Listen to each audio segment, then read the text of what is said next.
Making chia pudding is one of the easiest ways to enjoy a healthy, nourishing breakfast. It's creamy, delicious, and is packed with nutrients like fiber, protein, and healthy fats that's needed to fuel the body for the day. So let's make some chia pudding together. I'll be using this glass jar for the pudding. I'll just go ahead and transfer 1.5 cup of milk to it. This is actually regular milk, although you can choose to use almond milk, coconut milk, or even yogurt, just any preferred one of your choice. So for 1.5 cup of milk, I'll be using 1/4 cup of chia seed, and these tiny seeds are actually very healthy and they absorb liquid and transform into a pudding-like texture with time. For that natural sweetness, I'll be using honey, although you can choose to use maple syrup, date syrup, or any preferred sweetener of your choice. I'll go ahead and give everything a quick stir and let it sit for about 5 minutes before stirring again to prevent it from clumping together. So this is 5 minutes later, and as you can see, some of the seeds are settled at the base of the jar while some are actually on top, and this is one of the most common mistakes that one may make, and their chia pudding won't turn out well. This is because the seed did not have enough space to expand and also absorb the liquid, which is the milk. So to prevent that from happening, I'll go ahead and stir the chia pudding again, and as you can see, it has started to form clumps at the base, and we definitely don't want that in our chia pudding. I'll go ahead and break it apart with the fork. Okay, this is perfect. I'll just go ahead and cover the jar and place it in the fridge just so the magic can occur. Usually you can allow yours to sit for about 2 to 3 hours or overnight, but I'm actually doing overnight simply because it's past 10 p.m.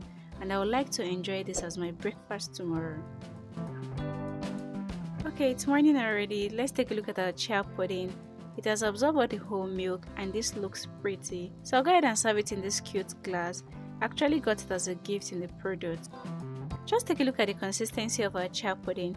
If yours is not like this, just know that maybe there was not enough time for the chia seed to soak, or probably the chia seed was overcrowded and didn't have enough liquid to expand. Remember the ratio that I used. For 1.5 cup of milk, I used 1/4 cup of chia seed. Or probably if your chia pudding did not turn out well, it could be that the chia seed has expired as a result of too much exposure to air.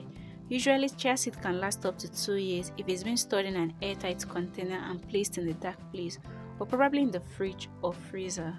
So our chia pudding is actually ready to be consumed this way, but I love to go extra. So I'll be adding a little plain yogurt to it for a more creamy flavor. I'll be adding some fresh fruits as well. I'm using some nicely chopped cucumber and apple, and some diced banana for a more creamy taste. I'll also be topping it up with some grated coconut. You can choose to use coconut flakes, dry fruit, or any preferred fruit or nut of your choice. Just take a look at this nutrient-packed chia pudding. It's rich in fiber for good digestion, it's rich in omega-3 fatty acid, and it's good for the heart and also for weight management.